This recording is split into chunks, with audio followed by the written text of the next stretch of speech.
In Sendai City, the school day ends like any other. In a classroom, a group of students make plans for a study session at a nearby restaurant, a scene of normal, everyday life. As one student starts to leave, a friendly classmate calls out to him, inviting him to join their study group.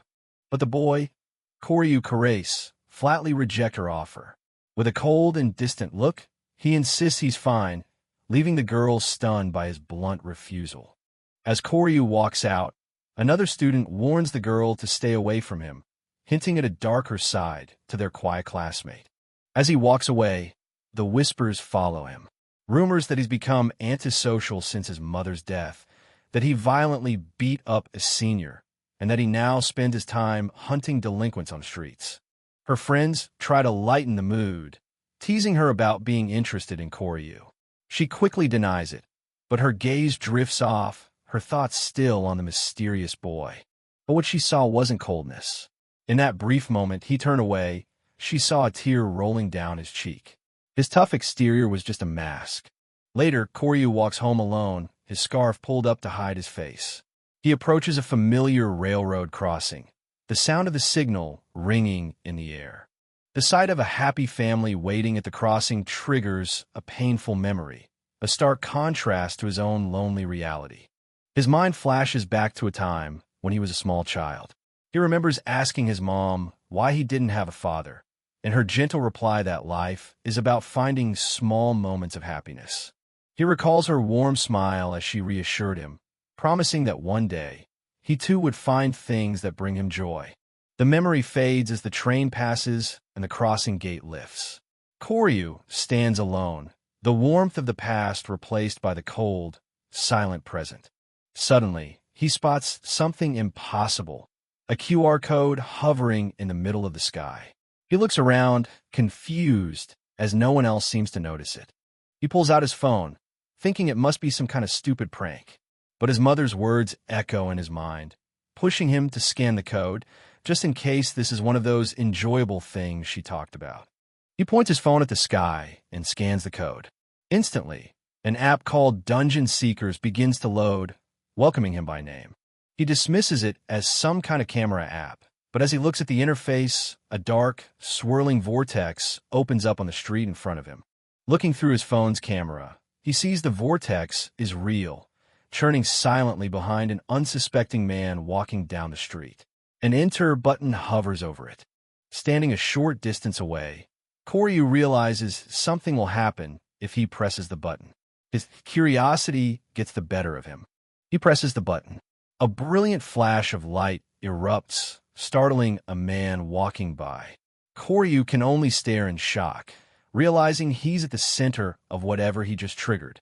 The man, dazed by the flash, looks around in confusion. He was sure he'd seen a student standing right there just a moment ago. But now the spot is empty. Cory has vanished without a trace. In a flash of light, Cory's body dissolves into particles.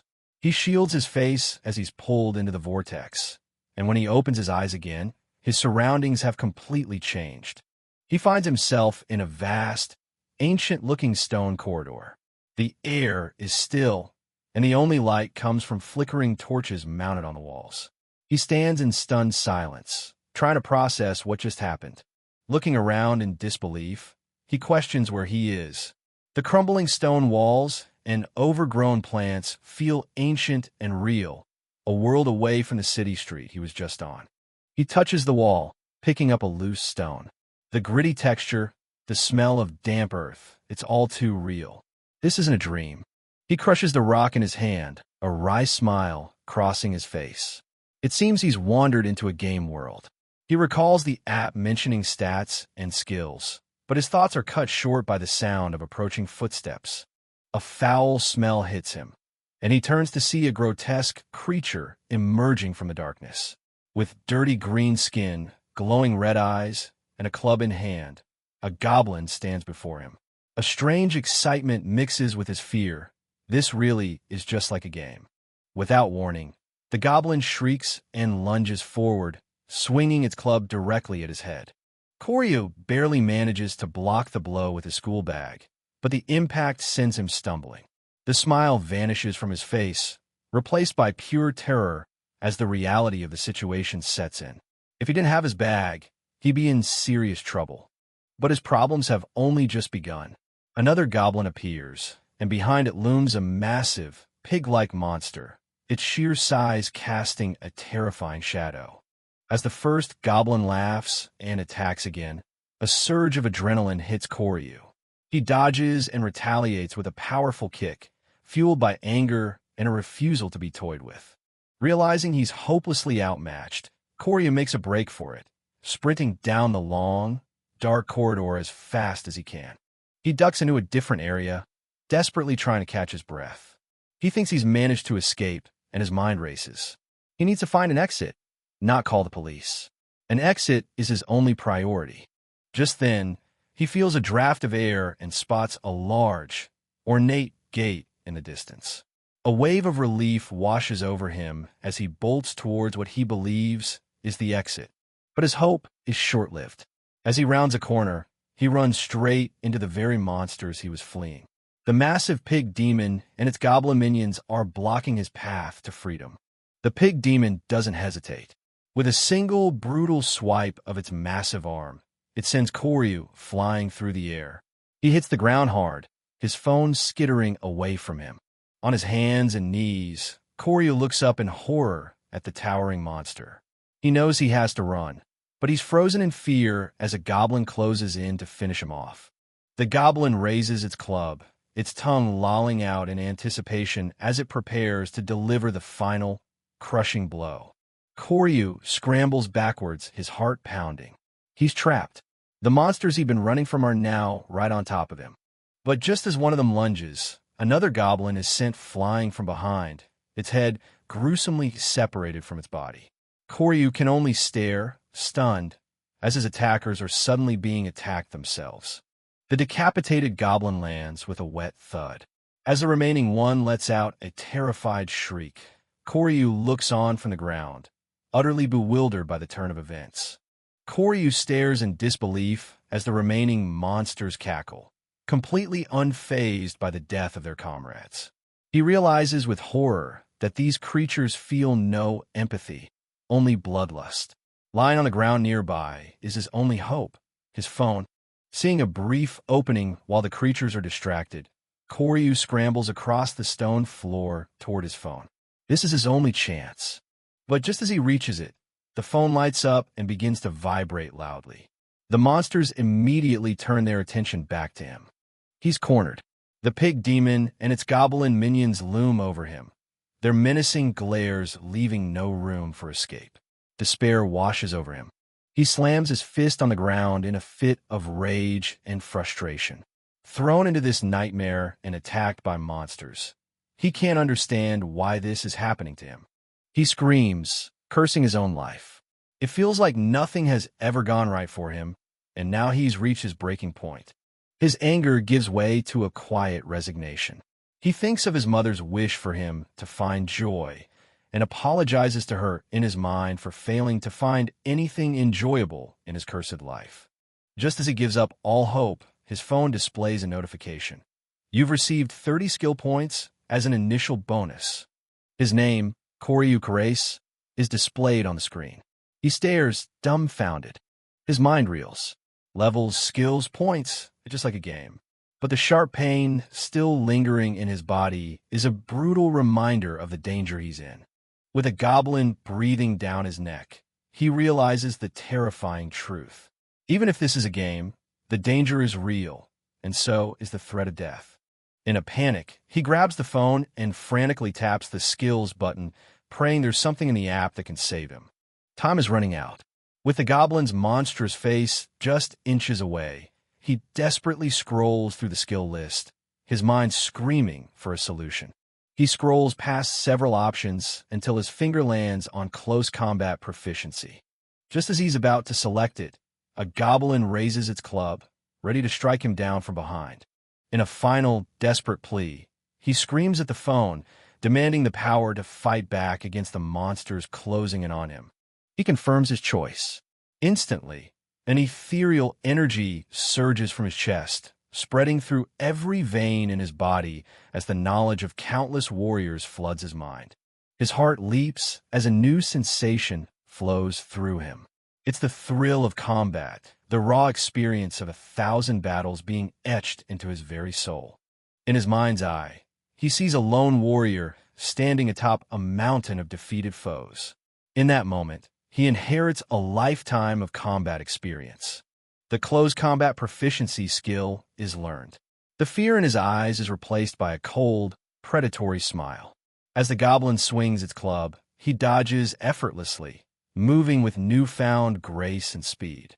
With fluid precision, he grabs the attacking goblin, twists its arm, and flips it over his shoulder, slamming it onto the hard stone floor. Before the goblin can recover, Cory grabs a rock from the ground and brings it down with brutal force, shattering the monster's skull. Cory stands over the corpse of the goblin, a stark silhouette against the remaining monsters. The pig demon and the last goblin can only stare as the boy they were just hunting becomes the hunter. With cold indifference, he steps over the twitching body. The remaining monsters watch, a mix of anger and confusion in their eyes, as they face this new, terrifying version of Cory. Enraged by the death of their kin, the last goblin and the massive pig demon roar in fury and charge at him together. For so long, Cory had lived in a haze, resenting himself and his meaningless life. But now, with his new combat skills, he dodges the goblin's attack and counters with a swift, brutal combination of punches and kicks. The goblin is sent flying. For the first time, Cory feels truly alive. He calmly walks over and picks up the monster's fallen club. As he faces the massive pig demon, a twisted smile spreads across his face. He's finally found it, the raw, thrilling feeling of a life-or-death battle. His body burns with adrenaline as he charges forward. With a wild battle cry, he swings the club, all his pent-up frustration and newfound bloodlust focused on one thing: killing this monster to feel alive. His eyes are spiraling with madness, a stark contrast to the pig demon's own eyes, which reflect the pure, murderous intent of its opponent. This, Cory thinks, is what it truly means to be alive. The pig demon swipes its massive claws, aiming to tear him apart in a single blow. But Cory is too quick. Using the club, he vaults over the attack, the monster's claws shattering the stone floor where he just stood. While still in midair, he brings the club down with crushing force onto the pig demon's head, letting out a victorious roar. The blow sends the massive beast staggering backwards, stunned and injured. Cory lands lightly on his feet, already preparing his next move. Before the demon can recover, its club swings wildly, smashing into the wall. Cory easily sidesteps the clumsy attack. A soft, chilling laugh escapes his lips. He touches a fresh cut on his cheek, a small price to pay. In this moment of violence and survival, he whispers to himself, "Mom, I found it." The injured pig demon can only watch as Cory starts to laugh, a wild and unsettling sound. He declares how much fun this is as he stoops to pick up the demon's own enormous club. Wielding the oversized weapon, Cory is completely consumed by euphoric madness. He can't get enough of this raw exchange of emotions, the thrill of the fight. With a crazed glint in his eye, he goads the wounded pig demon, inviting it to continue their deadly dance. He leaps into the air and brings the massive weapon down with all his might, a final, devastating blow aimed directly at the monster's skull. The impact caves the creature's head in completely. The massive body slumps to the ground, finally defeated, as Cory stands silently over his kill. As the monster's body dissolves into black particles, a notification chime sounds from his nearby phone. Cory watches, splattered with blood, his grim satisfaction shifting to curiosity. As the monster's body vanishes, a notification pops up on Cory's phone. Level up. Skill points have been awarded. He looks at the screen, his expression unreadable as he processes the information. A cold, knowing smile spreads across his face. From the QR code to the skill points, and now a level up, it seems this deadly new reality operates entirely on the logic of a game. Meanwhile, The scene shifts to the bustling Sendai station at night. A phone rings, pulling the story away from the bloody dungeon and back into the real world. On a rooftop overlooking the city, a young woman answers the call.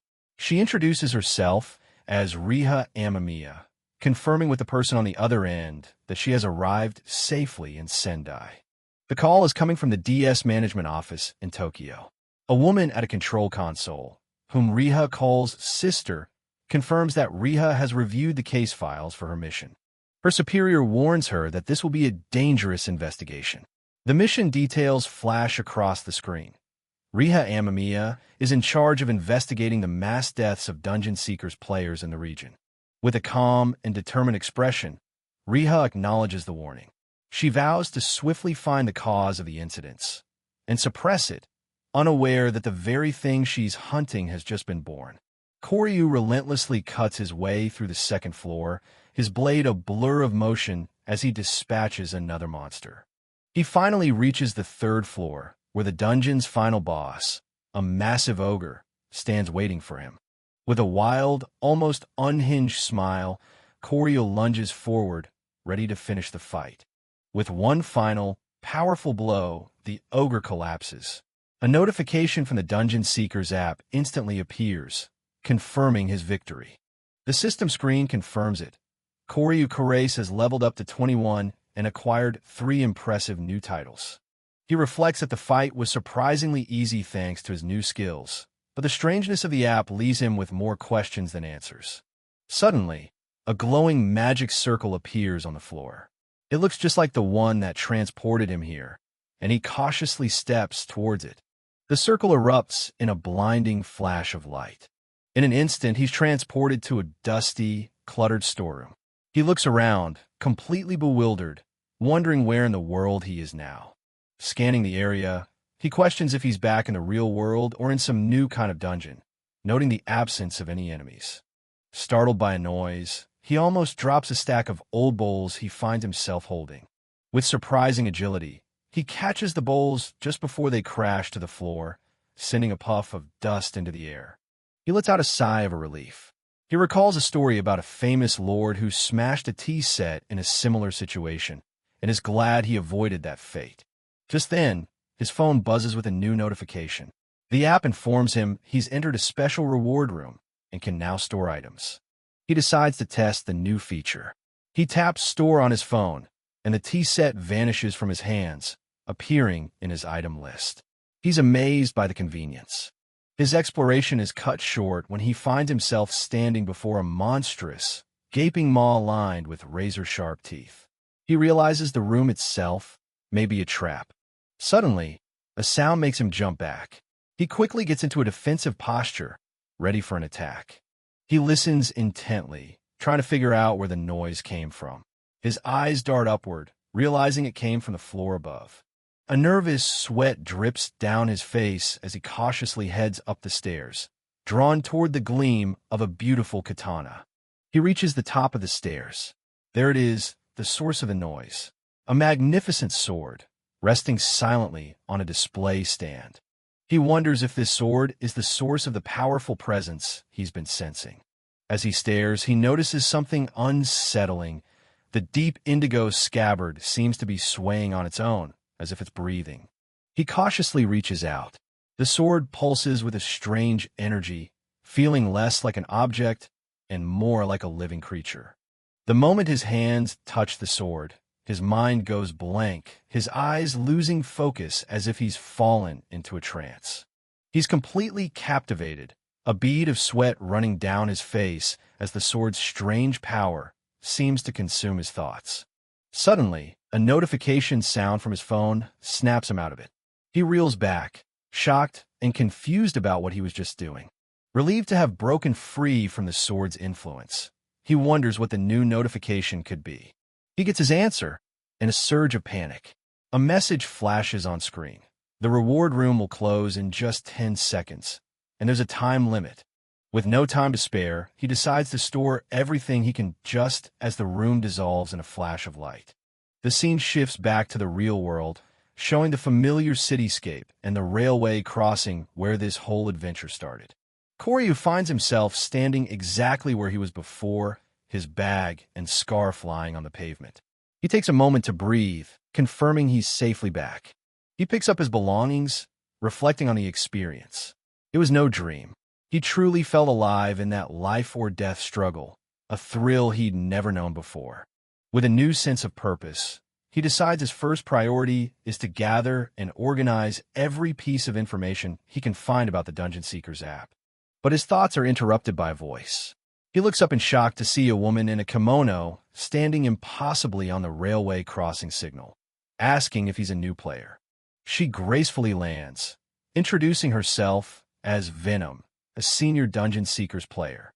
Koryu is immediately on guard. He can tell from her movements that she's no ordinary person. Venom explains that in exchange for her guidance, she has a small favor to ask, which only makes Koryu more suspicious. With a sweet smile, she holds up her phone, asking him to become her friend on the app. Koryu stares in confusion as the friend request from Venom pops up on his screen. He doesn't know what to make of this strange woman. A short time later, they're sitting in a restaurant.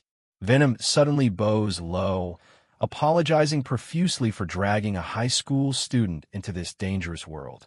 Koryu is taken aback by her sudden change in demeanor. As the waitress serves their food, Venom casually admits that she was the one who set up the QR code that pulled him in.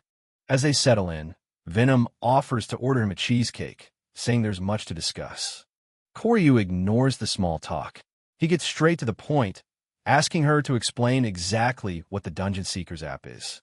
Venom agrees, though she admits that even as a senior player, she doesn't know everything about the mysterious app. She begins with a stern warning, her reflection visible in his coffee cup.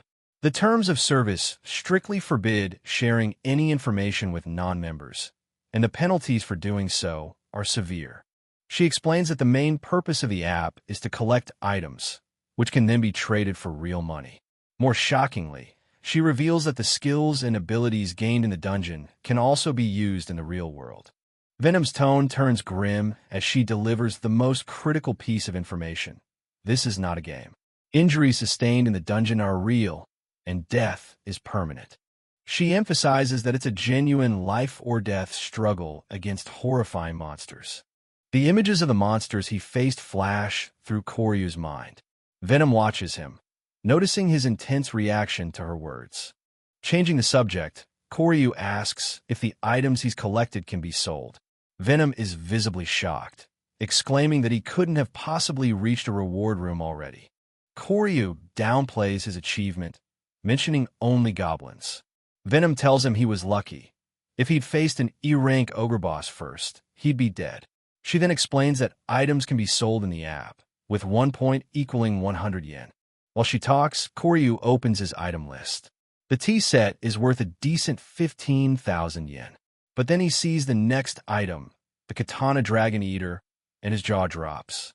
Its value is listed as 3.3 billion points. He stares at his phone in disbelief, his mind struggling to process the string of zeros. He silently counts them off.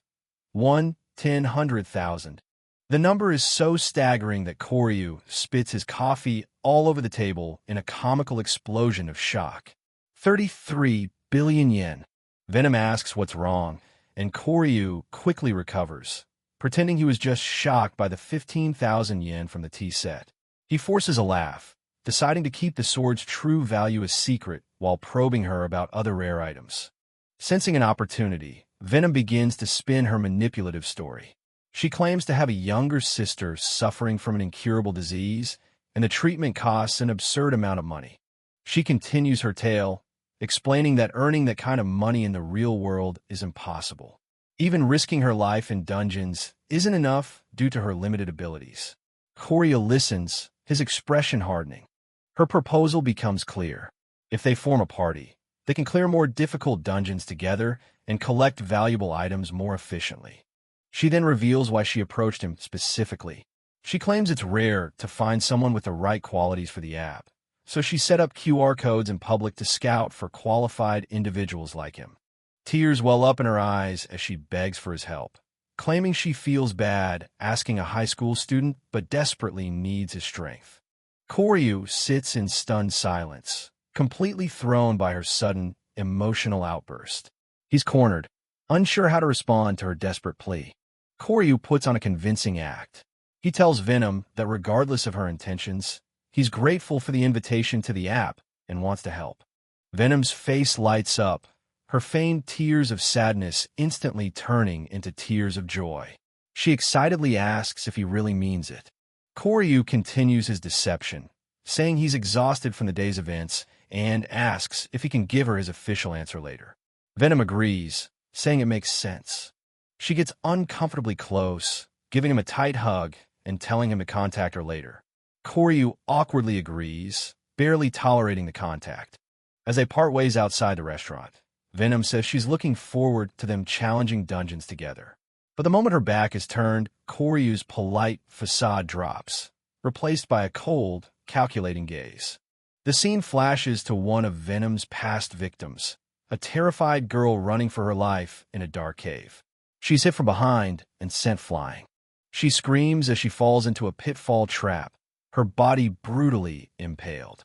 Lying broken at the bottom of the pit, she begs for mercy, offering up all her money and items. But her pleas are met with cold silence. The hunter, Venom, sadistically recalls her last victim, an old man who died instantly when she tore out his organs. She wants this one to be different. She looks down at the terrified girl, telling her not to die too quickly so she can enjoy this thoroughly. A splash of blood signifies the girl's end.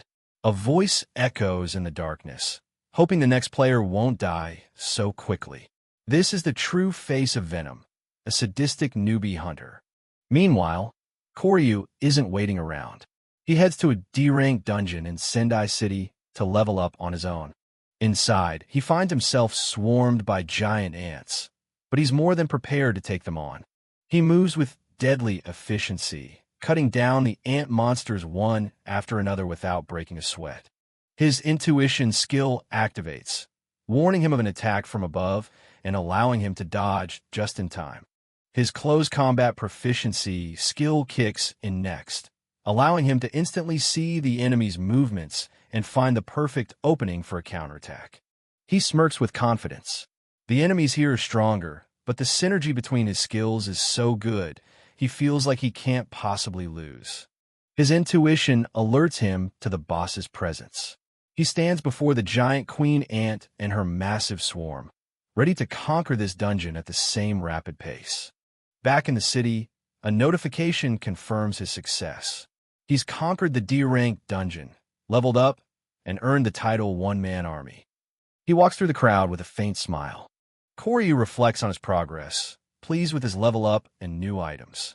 More importantly, he's finally accumulated enough skill points to learn a specific skill he's been aiming for. As he muses to himself, a mysterious girl in a dark cloak, Riah Amamia, appears behind him. Riah Amamia walks past Koryu in the crowded street, giving him a single, cryptic warning as she passes, "Be careful." He whips around, startled by her voice, but she has already vanished into the throng of people. He brushes it off, thinking it must have been his imagination. After all, if there were any real danger, his intuition skill would have warned him. Later that night, he arrives back at his empty apartment. While taking a shower, he checks his status. He's already reached level 33. He looks over his titles: Usurper, Daredevil, One-Man Army, and wryly notes that they make him sound like some kind of battle maniac. Getting out of the shower, he ponders the meaning of his natural war talent title. Its description sounds less like a skill and more like a grim prophecy. As he walks back into his living room, he tries to shrug it off, telling himself it probably just means he's talented. A framed photo of his smiling mother sits on the TV stand. He freezes in his tracks.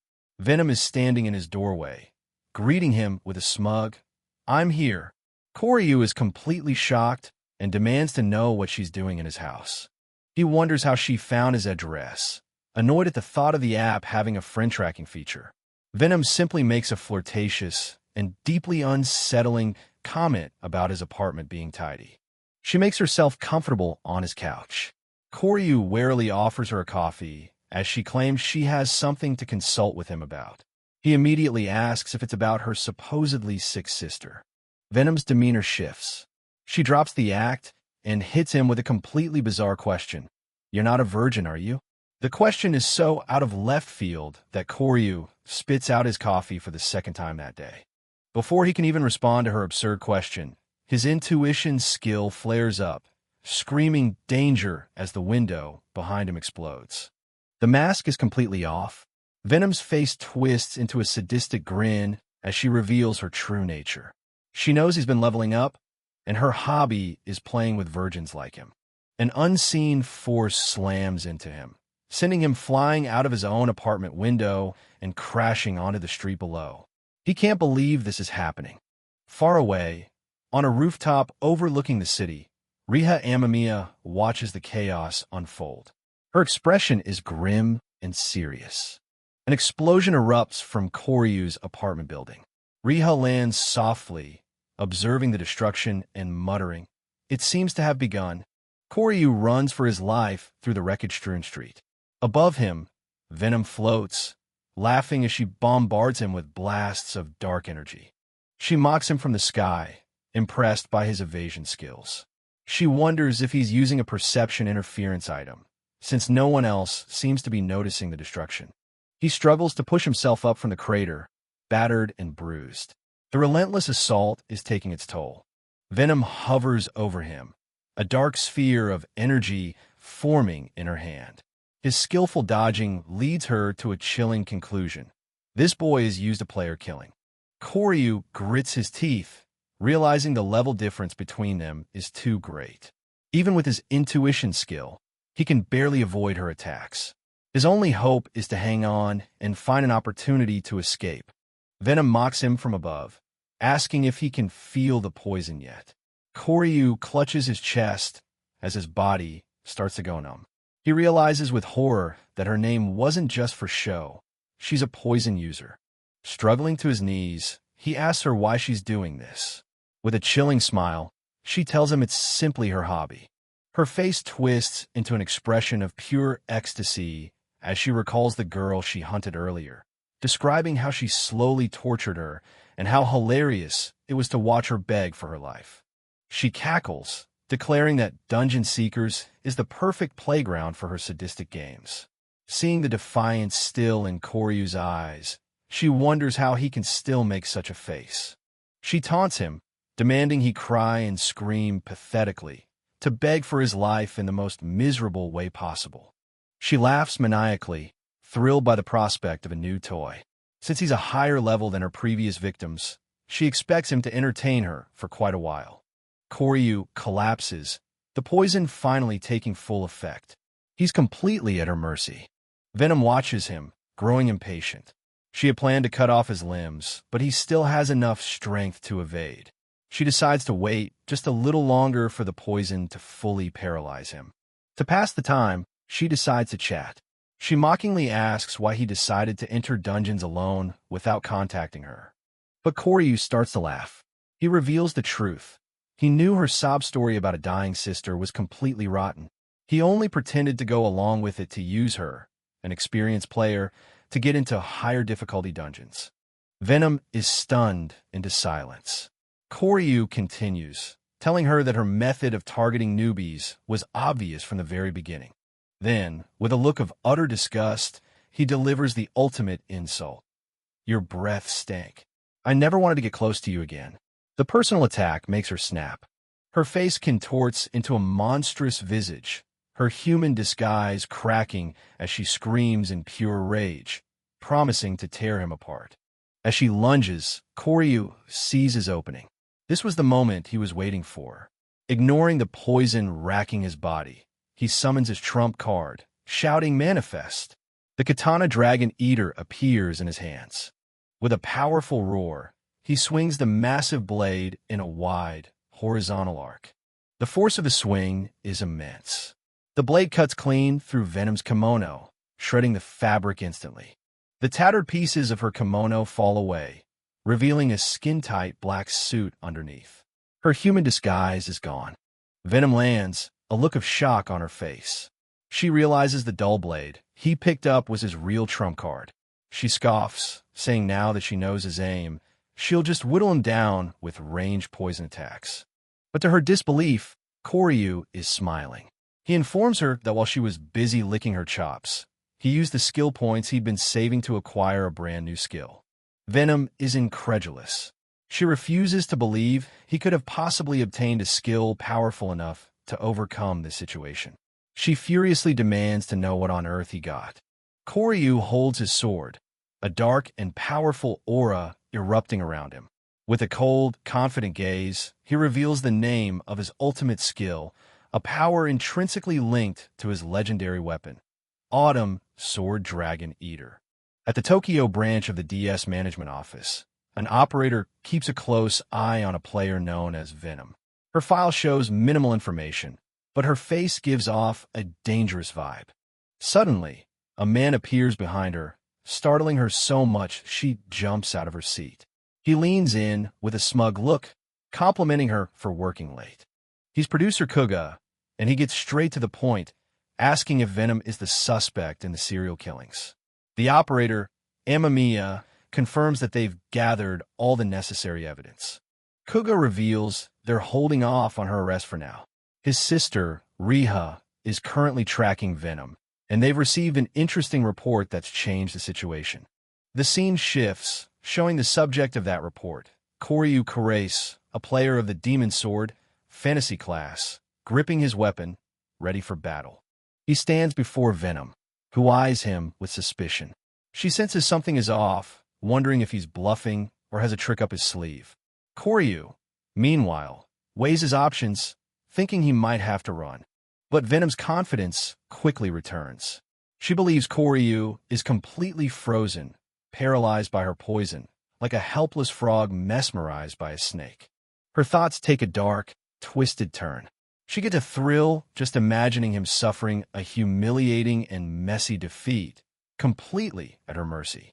A beam of light shoots towards her, but she dismisses the long-range attack as useless.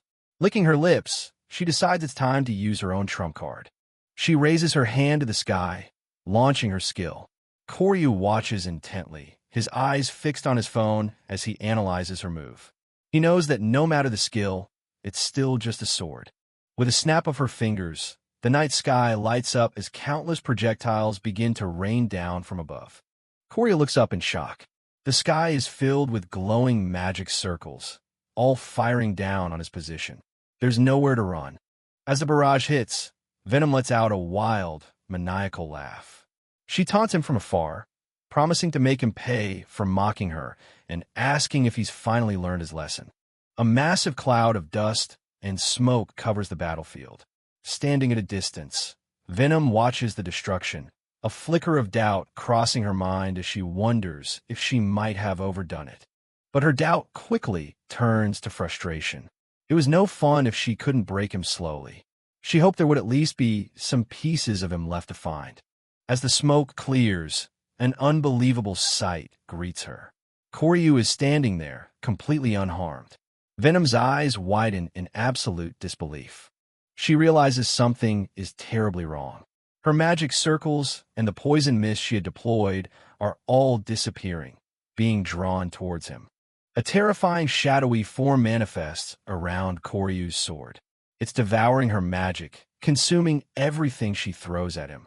Before she can react, Koryu closes the distance in an instant, grabbing her by the arm. A crazed, predatory smile spreads across his face as he snarls, "I won't let you escape." Twisting his body, he unleashes his own secret skill. The air itself seems to tear apart as the massive attack, Dragon Devourer, hurtles towards the terrified Venom. The Dragon Devourer hits Venom square in the stomach. The force of the impact creates a vortex, and she screams in agony as her body is engulfed by the attack. She is sent flying backward through the air, completely helpless against the sheer power of the blow. Koryu watches from a distance as her body hurtles away from the battlefield.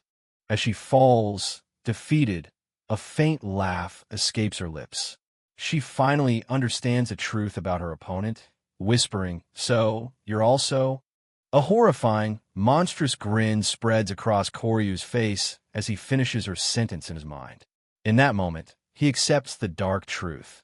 He is the same kind of monster as her. Tumbling through the night sky, Venom's final thoughts are of regret. She curses herself for ever messing with him, realizing too late that he wasn't prey, but a true monster. Cory stands alone on the bridge, watching silently as Venom's body vanishes in a distant flash of light, signifying her defeat and exit from the game. A system window displays the details of his skill, Dragon Devourer. It's described as an unavoidable strike that pierces and consumes its target, an attack that no enemy can escape. Cory reflects that the skill's immense power is fitting for its massive SP cost. But the strain is too much, and he collapses to one knee, his body racked with the backlash from using such a powerful move. He wonders if the physical strain is still too great for his current level. Venom's words echo in his mind, but he grits his teeth, determined not to become a sadistic monster like her. That's when a twisted realization hits him. To control this monstrous power and not be consumed by it, he needs even more power. With a crazed look in his eyes, he vows to delve deeper into dungeons. Just then, a calm voice calls out his full name. Startled, Cory spins around, brandishing his sword and shouting into the darkness, demanding to know who's there. His eyes are wide with shock and exhaustion. After such an intense battle, the last thing he expected was another visitor. A figure emerges from the darkness. It's a young girl with short hair, wearing a formal-looking cloak and carrying a long, elegant staff. She stands with a quiet confidence that puts Cory on high alert.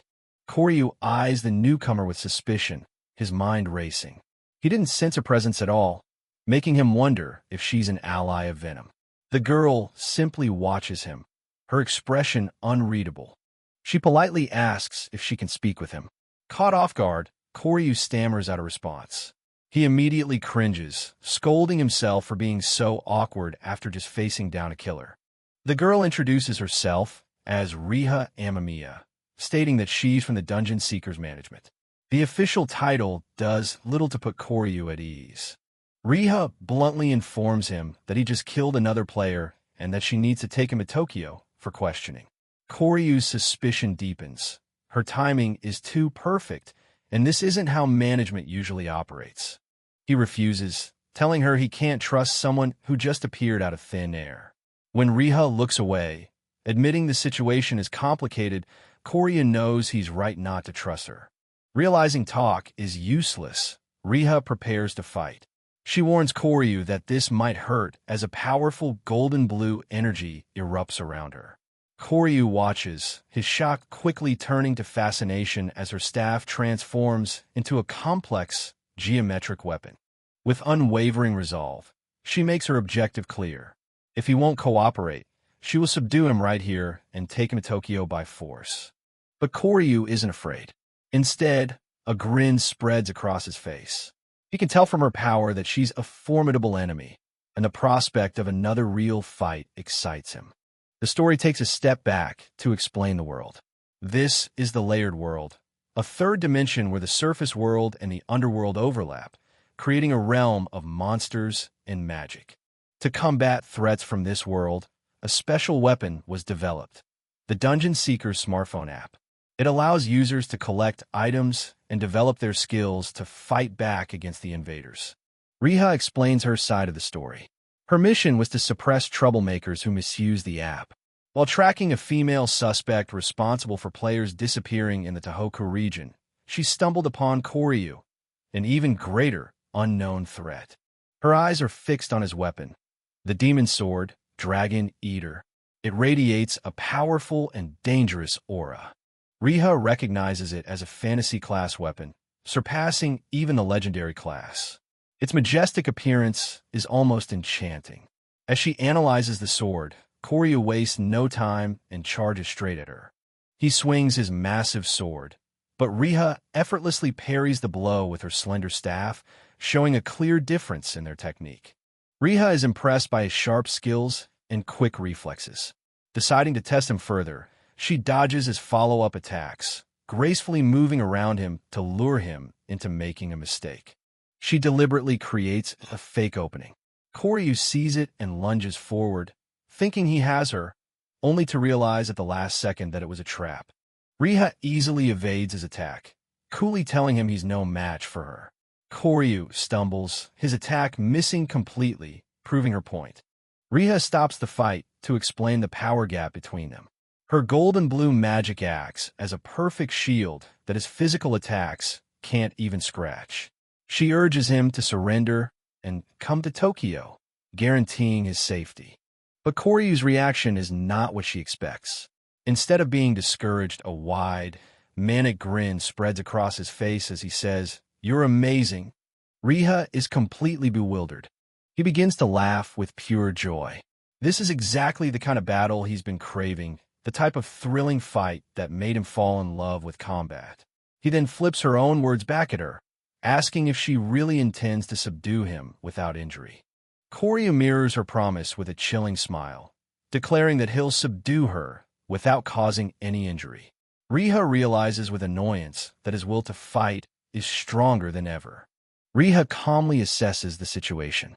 While she's confident she could take him down even at his full strength, she knows his trump card, the Dragon Devourer, is unusable after the battle with Venom. Deciding to get serious, she declares they'll start over.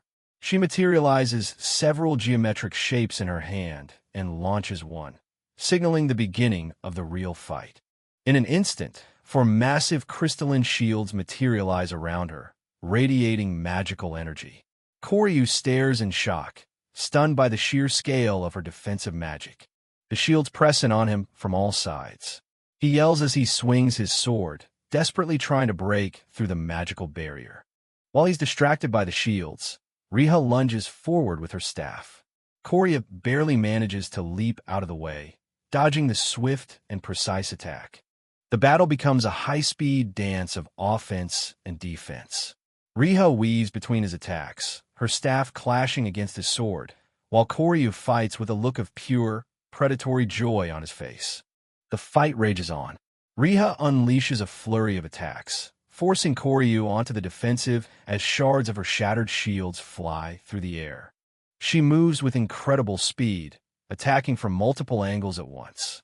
Koryu pushes himself to the limit, parrying her strikes with his sword.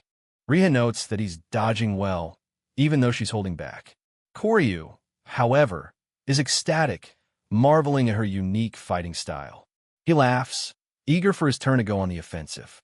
But as the battle continues, Riah notices something strange. Koryu's stamina should be at its limit, yet his movements are becoming even more refined and precise. She watches in disbelief. A chilling realization dawns on her. For him, this isn't a chore or a struggle. It's an addiction. He thrives on combat. She finally understands. That's why the demon's sword chose him. But as he continues to fight with a joyous, maniacal laugh, she recognizes just how dangerous that surge of pure battle lust truly is. Koryu's excitement reaches a fever pitch. He tells Riah that words are meaningless. With his sword, he can feel her power and understand her very essence. He declares her the perfect opponent for him, leaving Riah completely unnerved. Riah dodges another one of his wild swings. His unpredictable nature is starting to throw her off balance psychologically. Is he some kind of combat genius, or just hopelessly reckless? After a fierce exchange, they separate. Riah decides it's time to end this. She plants her staff firmly on the ground and calls out his name, preparing to use her ultimate technique. With just a few words, she weaves a powerful spell. Her body begins to turn transparent, fading from existence right before Koryu's astonished eyes. Her form dissolves like smoke, her voice echoing as she completely melts into the world around them, leaving no trace behind. Koryu is left standing alone, utterly dumbfounded. He has no idea where she went or what just happened. He panics, frantically looking around and shouting for her. He swings his sword wildly into the empty air, trying to find any sign of his invisible opponent. From her hidden state, Riah watches him. She thinks to herself that this is her strongest battle technique. No one can find her. She prepares to land the final blow on the astonished freak and end the fight. She strikes from above, aiming for a decisive hit. But in a shocking turn of events, Koryu blocks her attack perfectly, meeting her staff with his sword as if he could see her the whole time. Riah's eyes widen in absolute disbelief. There was no way he should have been able to stop that. Her mind races. He shouldn't be able to perceive her. The very laws of the world shouldn't allow it. For the first time, she's the one who is completely on the defensive. Seeing an opportunity, Riah uses her staff to disarm him, knocking his sword away. Believing she's finally won, she thinks, "I've got him." But she was wrong. To her complete astonishment, Koryu let go of his demon sword intentionally, leaving it floating in midair. Instead of retrieving his weapon, he reaches out with both hands and catches her. Riah is frozen in shock, unable to comprehend how he managed to grab her physical body after she had dissolved into the world. Koryu laughs triumphantly, shouting, "I caught you, Riah," as he holds her firmly. She looks down in a panic, realizing she's been completely outplayed. Riah is terrified, but she reassures herself that without the demon sword, he shouldn't be a threat. But then, an ominous energy begins to radiate from him, and she realizes she's made a terrible mistake. Suddenly, a torrent of dark power erupts from Koryu's body. Riah screams as she recognizes the terrifying energy, black lacquer magic power, a rare and powerful ability. She can't believe her eyes. He's performing a magic deployment, a complex technique that he's only seen her use once. His ability to learn and adapt is beyond anything she's ever witnessed. His dark magic flows into her, overwhelming her senses. She has no way to fight back against this raw, untamed power. The black magic subsides, and the battle is over. Koryu gently holds the now unconscious Riah, his manic expression gone, replaced by a calm and composed demeanor. He looks down at her with a satisfied smile, a stark contrast to the battle-crazed monster he was just moments before. "Thank you," he says softly. "That was fun." Sometime later, the scene shifts to a quiet, traditional Japanese estate under the night sky. Ria's eyes flutter open. She finds herself lying in a futon in an unfamiliar room, completely disoriented and wondering where she is. Koryu's voice answers her question. He's sitting across the room, explaining that this was the house he used to live in with his mother, and that he couldn't just leave her unconscious on a rooftop. Now that the fight is over, they formally reintroduce themselves, the tension between them replaced by a quiet respect. Riah sits up, admitting that she was careless and was completely subdued by him. When he asks if she's hurt, she checks herself and is stunned to find she doesn't have a single scratch on her. Koryu smiles, reminding her of his promise not to injure her.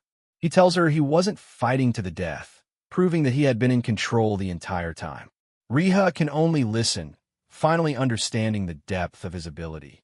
Their conversation is interrupted when Koryu points out that her phone has been ringing nonstop. Riah sees it's a call from her sister and quickly answers, only to be met with a frantic voice demanding to know what's going on. Back at the management office, her sister listens as Riah reports that after confirming Venom's death, she failed in her attempt to detain Koryu. Her boss, Kuga, listens in with a serious expression. Riah's poor choice of words, saying she's talking with Koryu in bed, causes a massive misunderstanding, making both Koryu and her sister panic. Kuga calmly takes over the call to get a clear report. After Riah confirms that Koryu is with her, Kuga cuts straight to the point. He tells her he is giving her new instructions directly from management, and Riah listens intently. He then delivers the shocking new order. Riah is to accompany Koryu for the foreseeable future. The unexpected command leaves both of them completely stunned, ending the chapter on a major cliffhanger. The next day, the tense atmosphere of battle is replaced by the smell of home cooking. Koryu Carase, wearing an apron, is in the kitchen preparing a meal while Riah Amamia watches from the table. He seems completely focused, boiling pasta and chopping ingredients with precision. As Koryu serves a steaming plate of pasta, Riah looks completely bewildered, wondering what she's doing here. He finishes the dish with a final touch, and she can only stare, dumbfounded by the unexpected turn of events. Riah admits she thought he'd kick her out, but Cory just shrugs it off, saying that after having his life threatened, this is nothing. He places a plate in front of her, casually asking if she likes pasta and suggesting they eat. Riah looks down at the perfectly made spaghetti and meatballs, her eyes sparkling with excitement. She dismisses his concern, saying she has things she wants to ask him too. With the food served, they both put their hands together. Cory calmly says, "Let's eat," while Riah enthusiastically agrees, clearly eager to dig in. She takes her first bite, and her entire world explodes with flavor. The taste is so incredible it leaves her utterly speechless, far exceeding any expectation she might have had. As they eat, Cory internally lists all the questions he has for Riah and the mysterious Dungeon Seekers organization.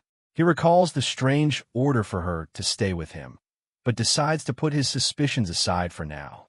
He glances over at Riah, who is happily swinging her feet as she enjoys the meal. Seeing her so carefree brings a faint, gentle smile to his face. Riah is full of compliments for the food, formally thanking Cory Corey-san. He tells her to drop the full name, saying it's too formal and she can call him whatever she likes. Without a moment's hesitation, she decides to call him Hero. The sudden use of his first name makes Cory spit out his water in shock. As Cory tries to compose himself, Riah gets down to business. Her expression turns serious as she brings up their previous battle, asking him a critical question. How did he manage to notice her final attack from behind?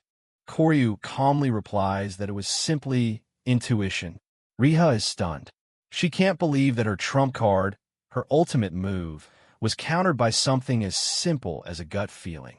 She wonders if it's some miracle move, a sign of his innate combat sense that led the demon Sore to choose him. She then warns him that if her attack had been infused with magic, he could have been seriously injured or even killed. Cory looks at her and smiles genuinely, acknowledging her strength. He thanks her, admitting that their fight was fun. After they finish the meal, the light-hearted atmosphere disappears. Cory's expression hardens as he gets to the main point, asking Riah to tell him what Dungeon Seekers really is. She nods, ready to explain. Riah prefaces her explanation with a warning. Before they begin, he needs to abandon all common sense. Cory agrees, saying his sense of normalcy has been crumbling ever since the day he first stepped into a dungeon. She starts by explaining the fundamental structure of their reality. There aren't one, but three types of worlds. The surface world where they live, the underworld which is its counterpart, and a layered world where the two realities overlap. Cory asks if dungeons are located in that layered world. Riah confirms this, dropping a bombshell. Dungeons are not random occurrences. They are enemy military bases, and their world is being threatened by an invasion from the underworld. Cory reels from the revelation, protesting that it's all too sudden. Riah calmly refutes this, explaining that invasions from the underworld have occurred since ancient times. This long, secret conflict is what she calls shadow history. And within that shadow history, her own family has played a crucial role. She reveals that she belongs to a clan that has protected the world for generations, a group known as the Yokai Slayers. Riah concludes her explanation, revealing that this shadow war is what led to the creation of the Dungeon Seekers app. Cory listens intently, the weight of this new reality sinking in. With the explanation over, Riah thanks him for the meal and says her goodbyes, stating she needs to return to her base to prepare for their next move. Before she leaves, she reminds Cory that he fought 2 intense battles the previous night and urges him to rest. He simply smiles and nods, watching her go. The story flashes back to Riah explaining the mechanics of the dungeons.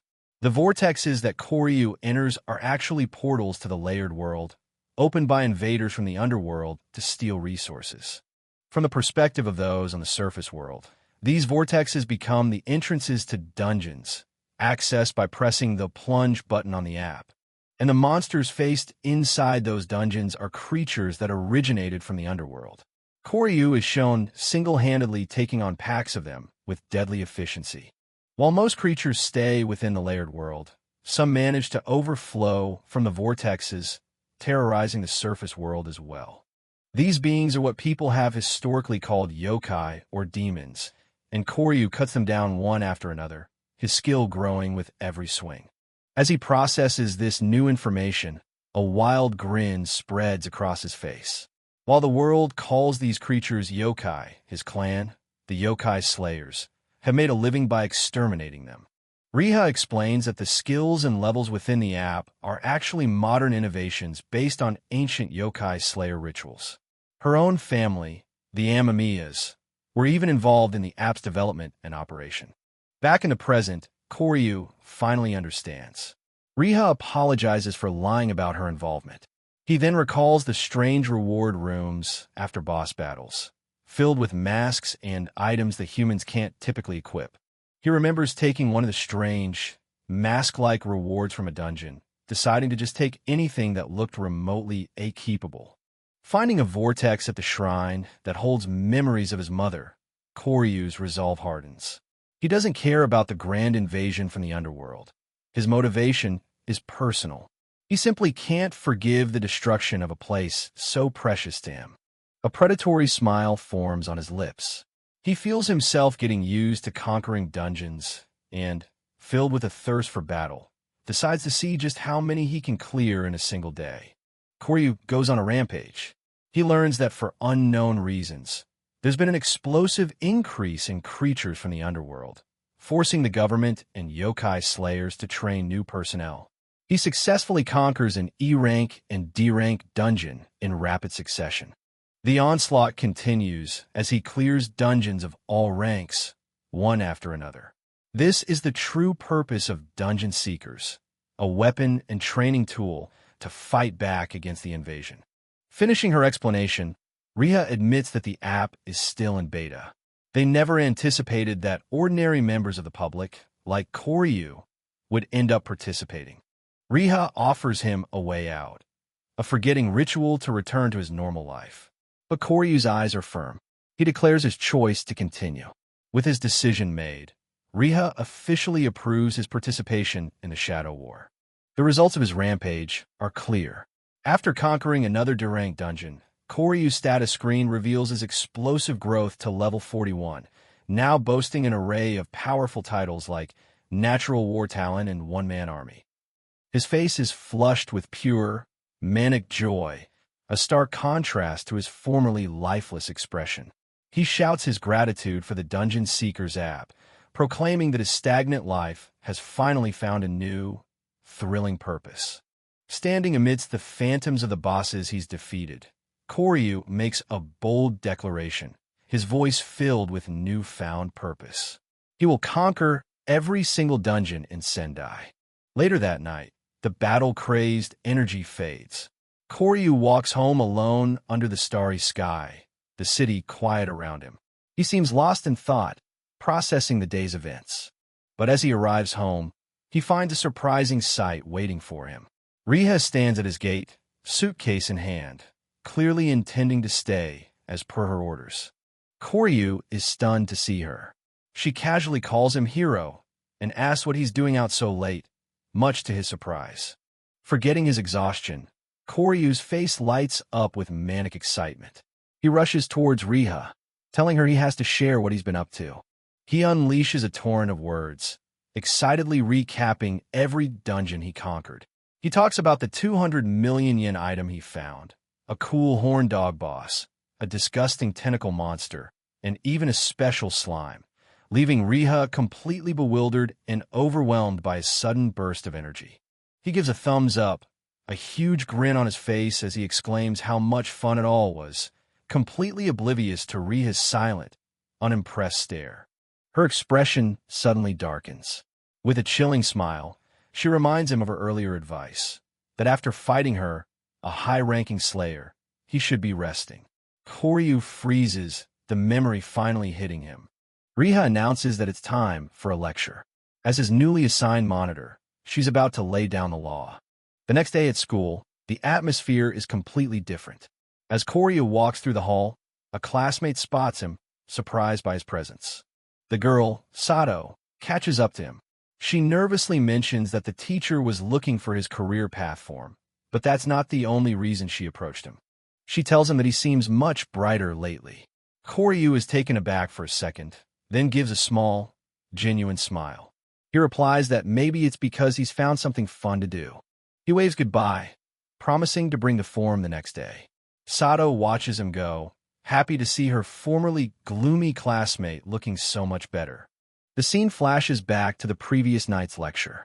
Riah insists he can only do 5 dungeon attempts per day. Cory, sitting on the floor, throws a childish fit, refusing the limit.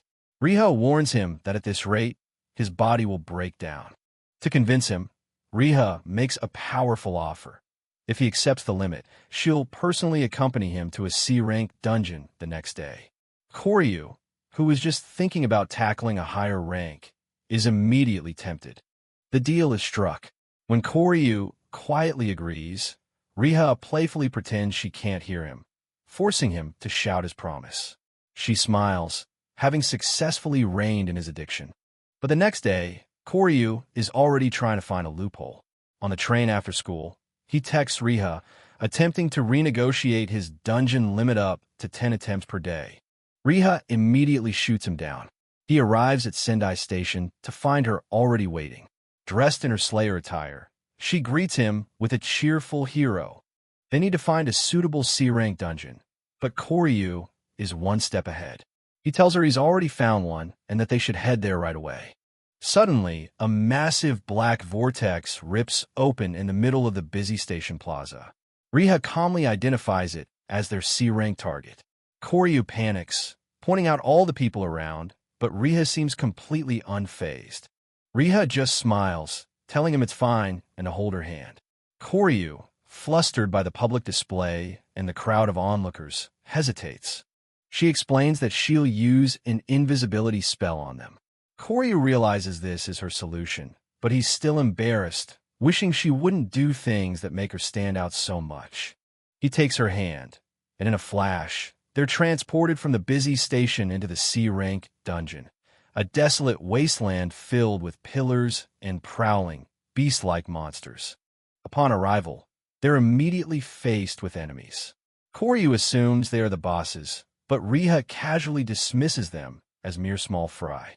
She tells him she'll handle this wave and instructs him to watch her closely.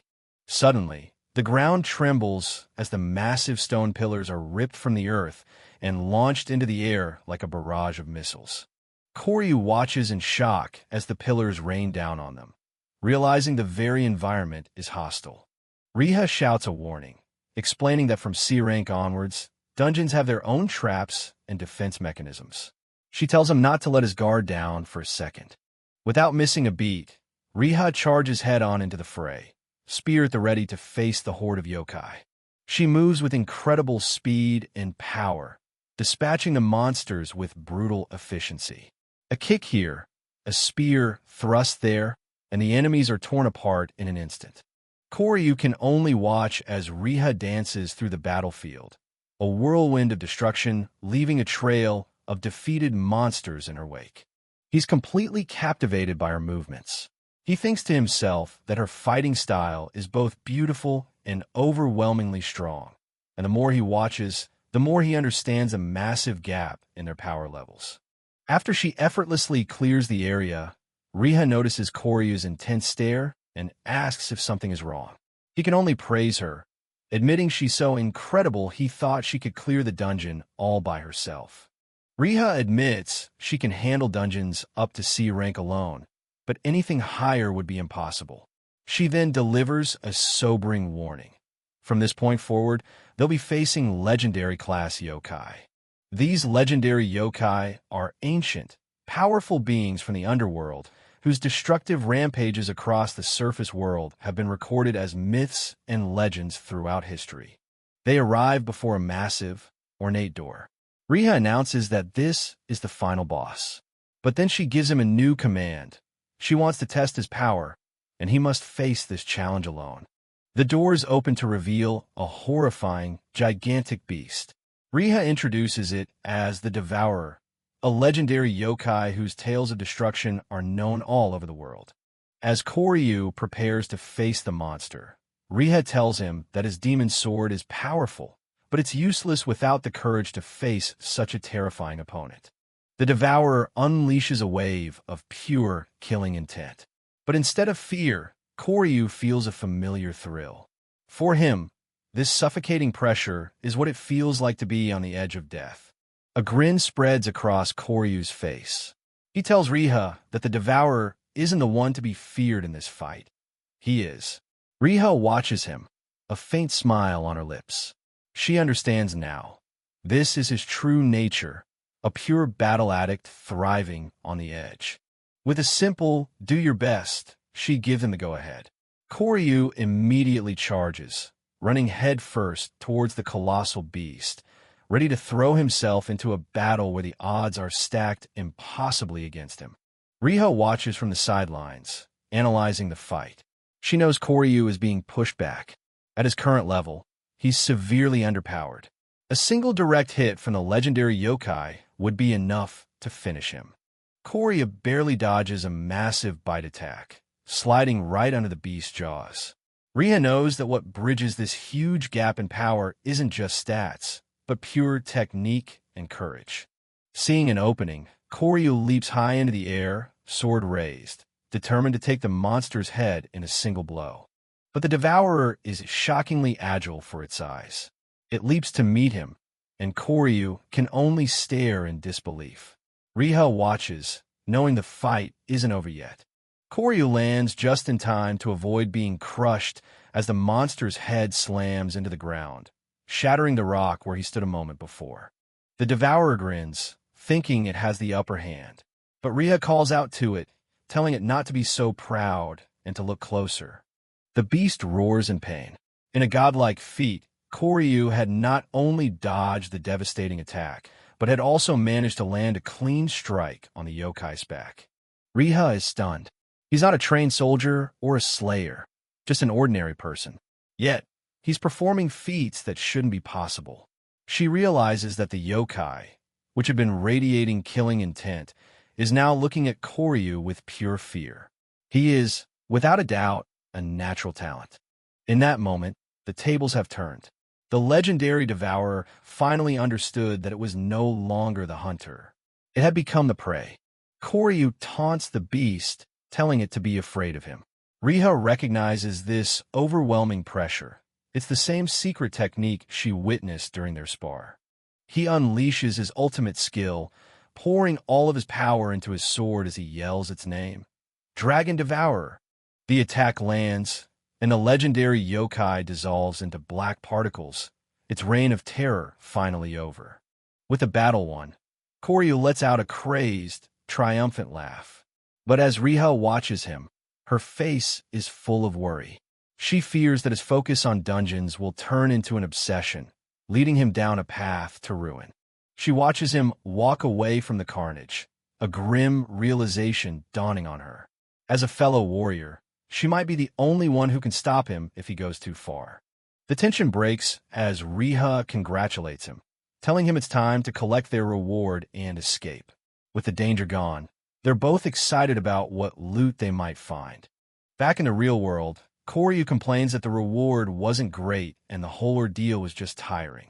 Riah simply listens as they walk away from the station. To celebrate, Koryu suggests they go to a cafe. He asks Riah if there's any place she wants to go, but the question sends her into a silent panic. At the cafe, her confusion is obvious. She admits to Koryu that she knows nothing about places like this. He suggests a cake set is a safe bet, but she just blankly repeats the words, completely lost. Koryu asks if she's ever had coffee. Riah proudly announces she knows all about it, since her sister practically lives on the stuff. Her confidence shatters, however, when he suggests a café au lait, and she flatly rejects the unknown term. The situation gets even more confusing when he tells her to pick a cake. She hesitantly asks if it's different from manju, a sweet she's familiar with. Koryu, exasperated, has to reassure her that he's not tricking her into eating something bitter. After a moment, she sighs in defeat and agrees to try something from the menu. Before Koryu can ask his question, Riah makes her choice. She points at the menu, declaring she'll have the creme brulee.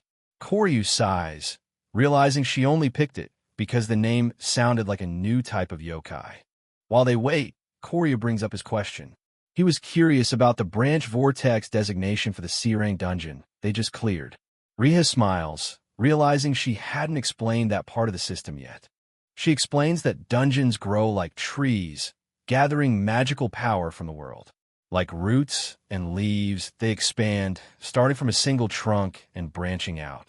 A diagram of the dungeon tree appears. The A-rank dungeon is the trunk, B ranks are large branches, C ranks are smaller branches, and so on.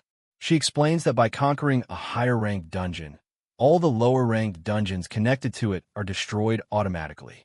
Just as the waitress brings their order, the realization hits Cory. His hand clenches. He finally understands the most efficient path forward. His goal was to conquer all the dungeons in Sendai. Now he knows he doesn't have to clear every single F-rank twig. He just needs to cut down the tree at its source, the A-rank trunk dungeon.